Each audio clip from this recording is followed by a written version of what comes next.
Saudações a todos, sou o Marcos Arino Babalaway Kaugundá e esse é o canal do YouTube, associado ao blog escrito www.promilá-far.com.br. Eu estou aqui fazendo um vídeo dominical, um papo reto, bem rápido, espero, só para complementar uma coisa que eu disse em um último vídeo sobre ciclo de vida e que suscitou alguma dúvida, e eu lembrei que tem algumas coisas que a gente considera como que todo mundo sabe, né, entendido, e às vezes não é. Então eu vou fazer esse vídeo rápido aqui só para complementar isso. Eu estou tendo uma posição diferente do normal aqui, por causa da luz que entra aqui, então eu estou um pouco alterado. Mas vamos lá, vamos ao vídeo. Para quem está acostumado a ver formato diferente, né? Então, rapaz, é o seguinte, eu quero lembrar a todos que é o seguinte, o que eu falo aqui nesse canal sempre é baseado na teologia da religião Urubá, tá certo? E isso eu busco, não numa referência, eu busco em dezenas, várias, 10 referências. Eu procuro todas as referências que tem de pessoas que se preocupam em falar sobre teologia, às vezes antropólogos, às vezes pesquisadores, às vezes pesquisadores, antropólogos que sejam estudiosos ou babalaúsos, sacerdotes que sejam africanos ou não. Procuro nas fontes, veja aquelas informações, veja a consistência daquilo, para que eu possa acreditar naquilo, tá certo? Então assim, eu vou juntando aquilo que eu acho que é razoável, que combina com o conteúdo, isso vai ser aproveitado. Então eu tenho esse cuidado para juntar e tenho feito essa junção da teologia Urubá. A outra base de tudo que eu falo é da teoria, desculpa, já estou mal hoje, é da teologia e da ritualística do próprio candomblé. Tá? Por quê? Porque é a fonte em que eu tenho a prática dessa religião. E como eu disse antes para vocês, nessa religião, a teoria e a prática são iguais. O que você vê na teoria, na teologia, é o que você vê na prática. A gente não tem essa dificuldade, a gente tem que ficar imaginando como seria de verdade. Né? E por que a ritualística é importante? Porque, voltando a esse ponto, porque a ritualística ela espelha a teologia. Ela espelha a teologia. Então, se você tem uma determinada ritualística com funções e com efeitos lá, você, a partir daquela ritualística, você recupera a teologia que está lá por trás, reconstitui partes que estão faltando ou consegue facilitar a junção de partes que você conseguiu descobrir, tá certo? Por isso que é importante. E aqui, a minha base é o candomblé da religião Urubá, candomblé Nagô, candomblé Queto, tá certo? O que não faz parte, os outros candomblés, que não são da raiz religiosa do Urubá, candomblé Jeje, candomblé Goga.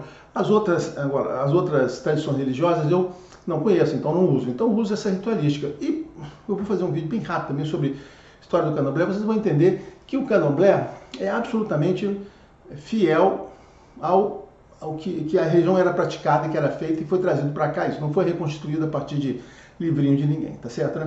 Bom, então essa é a base que eu falo. Então eu queria comentar aqui, eu gastei 3 minutos, sobre a questão de um orixá. Eu comentei isso, alguém teve dúvida. Então vou voltar só nessa questão. Um ori, um orixá. A história é assim. Quando você vai ao Olodumare, tudo começa naquela entrevista. Você estabelece objetivos. Lembra que eu falei?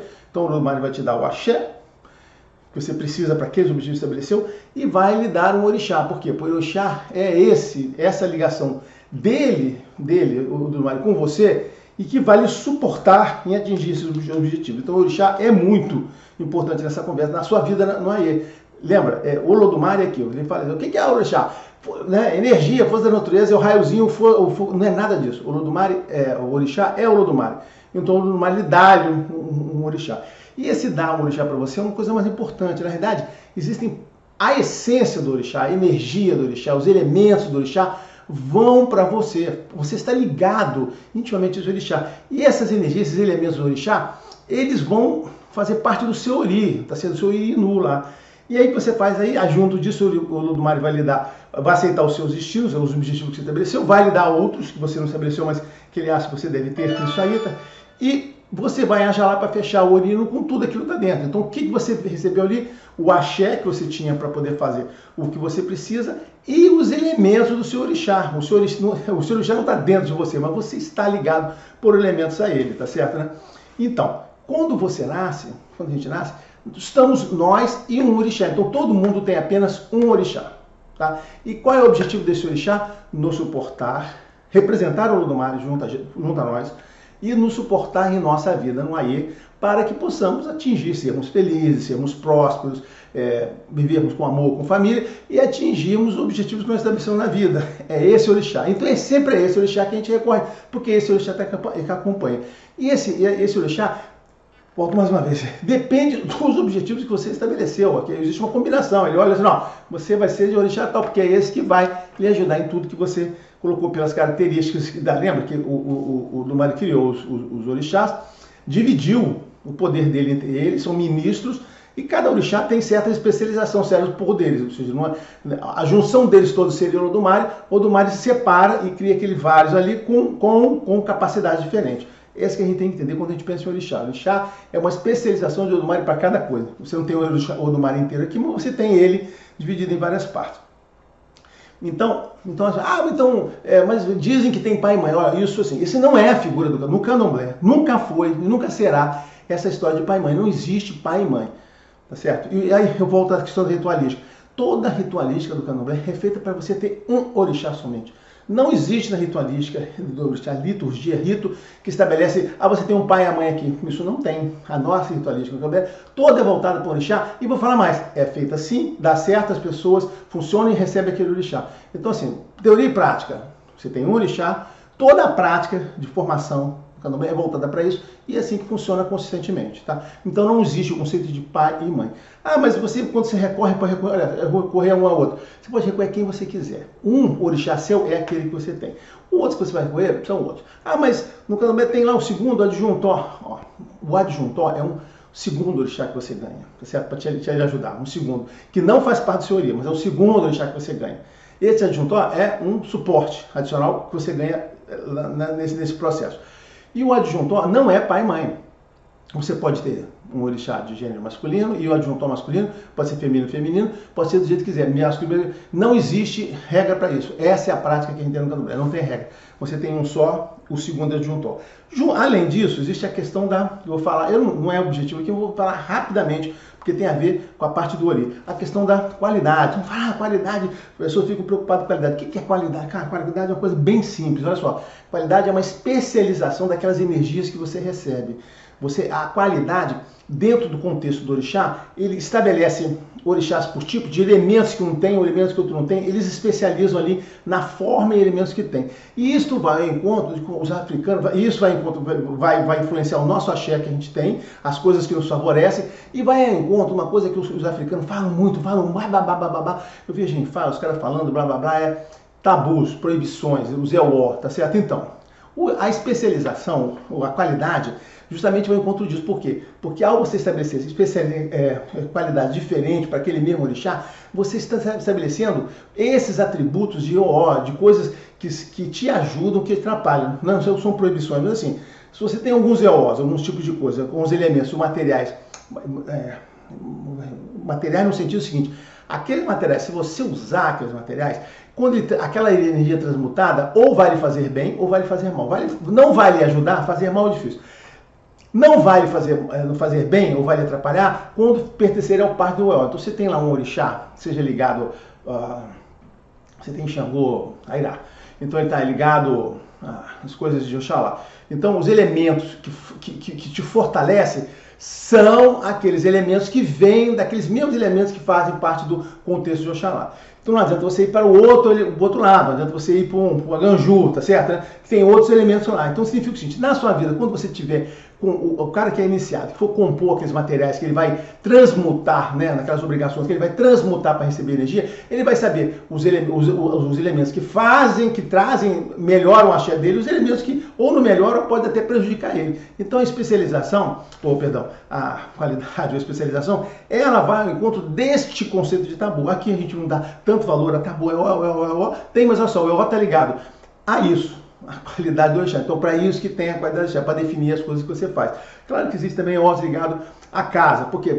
Mas por que a casa? Porque a casa tem um orixá principal da casa, né, que é o fundador. E esse orixá tem também as energias EOR dele. Então você acaba recebendo os EOR da casa que você faz, porque tudo isso está interligado, né? Sua iniciação, o seu axé, o axé da casa, o axé da pessoa. Essas coisas estão todas interligadas no mundo supernatural. Então, rapidamente, é isso a história para vocês entenderem porque tem qualidade, porque tem mais de um negócio. Outra coisa que tem é enredo.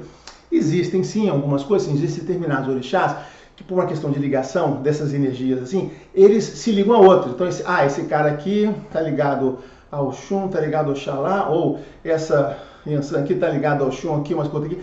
Aí o pessoal de Candomblé tem esse conhecimento de fazer essas junções. E ele sabe que aquela determinada qualidade, não aquela determinada qualidade de orixá, se liga também a outras. Então, o que acontece no enredo assim, é que as pessoas, quando estão se iniciando, quando forem montar esse conjunto de base, as coisas que são importantes, se elas forem crescer e for ganhar cargo na religião, ela sabe o que ela tem que montar para ir montando a questão dela. Então o enredo faz parte dessa montagem da energia que vai nortear a sua vida de iniciado e nortear também uma casa se você um dia quiser ser uma pessoa independente. Mas nisso que entra o enredo. Seriam as primeiras coisas que você teria que receber para compor essas antenas de energia que vão lhe fortalecer para o futuro, tá certo, né?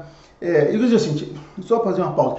Essa conversa aqui é uma conversa bem de candomblé. É uma conversa bem complexa, pouca gente fala sobre essas coisas que eu estou falando aqui. É um negócio que envolve conhecimento, envolve uma coisa maior. Eu não estou querendo ser leviano, mas eu tenho que dar essas informações, porque isso está ligado à questão do Ori. As pessoas ficam muito com dúvidas. Então eu não quero passar nenhum segredo de pessoas que não falam. Eu sei que eu não comento com isso, mas assim, não dá para você entender Ori e Orixá se você não fechar até o final para ver como é que essas coisas juntam.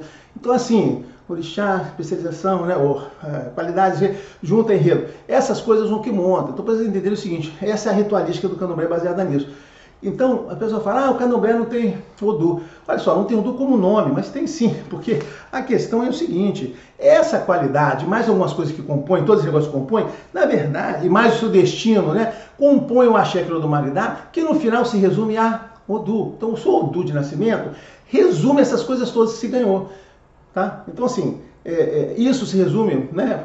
O pessoal poderia dizer o seguinte, e aí, olha só, isso tudo aqui, esse contexto todo, seus objetivos, repetindo, seus objetivos e mais as energias que se ganhou, cara, você pode traduzir como se fosse uma questão do nascimento. Então, assim, o candomblé, ele não vai lá ficar sacando Odu para ninguém, mas ele faz diferente, ele faz na prática. Por que adianta você sacar um Odu e você não fazer nada com relação àquilo ali?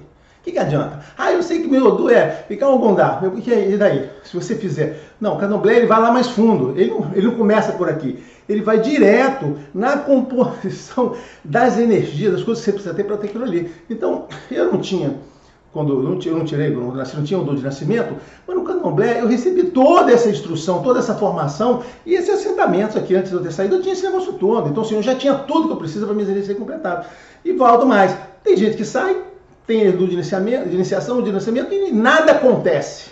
Nada acontece, a pessoa não sabe nada. Então, cara, é muito blá blá blá. A pessoa fica, o candomblé devia ter Odu. Olha só, não tem falado, mas tem na parte prática. Porque assim, o cara não falou o nomezinho lá, mas ele faz tudo aquilo que precisa na prática. Então as pessoas têm que respeitar esse troço negócio. Um pouco isso. A outra coisa é o orixá errado. Baseado nisso, assim, tem orixá errado? Gente, olha só, como vai ter orixá errado? Se você nasce com os elementos daquele orixá de Ogum, de Xangô, de Oxum, de Ansan, se aquilo nasce dentro de você, se ele está ligado, se o orixá está ligado intimamente ao seu ori, como é que tem orixá errado, cara? Assim, num processo, como eu explico, num processo decente, aquele orixá aparece, mas não, esse ori é meu, não é de você, ele vai falar. Agora, você pode fazer iniciações pirotécnicas, iniciações falsas, placebos, que aí o cara, o orixá olha assim, deixa ele fazer esse negócio aí. É a mesma coisa a pessoa que vai lá e faz 10 iniciações. O orixá olha assim, deixa lá. Vai pintar de amarelo, verde, faz um risquinho assim. Ele vai deixar lá, isso não afeta nada. Então é nisso que eu faço aqui, é o seguinte, não tem orixá errado, a pessoa não faz. Porque pode estar fazendo uma coisa lá, pintando o cara de alguma coisa qualquer, tá certo, né? E não tem essa coisa de várias iniciações. Cara, é um processo comercial, tá certo? Você pode fazer 50. Isso não vai melhorar a sua vida, tá certo? Mas faça quando você quiser, essa é a sua decisão, tá certo, né? A outra coisa que eu ia falar é a questão de precisar de iniciação. Você precisa ter iniciação, se você não tiver iniciação, você não vai ter orixá. Não, não é verdade. Olha só, para você vai rezar para o seu orixá? Vai, ele está dentro de você. A coisa mais fácil do mundo é você rezar para o orixá, para o seu anjo da guarda. Você não precisa muito esforço, não. Já estão juntos de você. O orixá pertence a você, está junto. Seu anjo da guarda, seu orixá estão junto com você. Você não precisa nada de especial para poder rezar para o orixá, para o anjo da guarda. Eles já estão ali compondo o que você vai fazer. A outra coisa que só fazer uma pausa, peraí. A coisa que é o objetivo da iniciação. Então, por que as pessoas se iniciam já tem orixá? É verdade, isso é um grande questionamento que tem. Por que as pessoas se iniciam já tem orixá? É o seguinte, isso é como se fosse essa energia, esse orixá, essa coisa toda. Você é uma semente de mostarda, aquela coisa milimétrica lá. Você tem que alimentar aquilo, vai virar uma árvore imensa, aquela sementinha, né? Mas é isso. Se você está dentro de uma casa e você está convivendo com aquele ambiente todo, aquela energia toda, eu vou dizer para você o seguinte, com o passar dos anos, essa sementinha, ela vai crescendo, vai desenvolvendo. E tem muitas pessoas que começam a trabalhar já com orixá, receber, não sei o que, incorporar de uma forma mais inicial, ou até mais elaborada, com o tempo. Por quê? Porque aquilo ali vai se desenvolver naquele ambiente de energia. Outras não, outras tá com aquela sementinha, não, eu quero agora que essa coisa se manifeste comigo. Aí ele faz a iniciação para que aquela sementinha brote e fazer. Então esse é o processo de iniciação.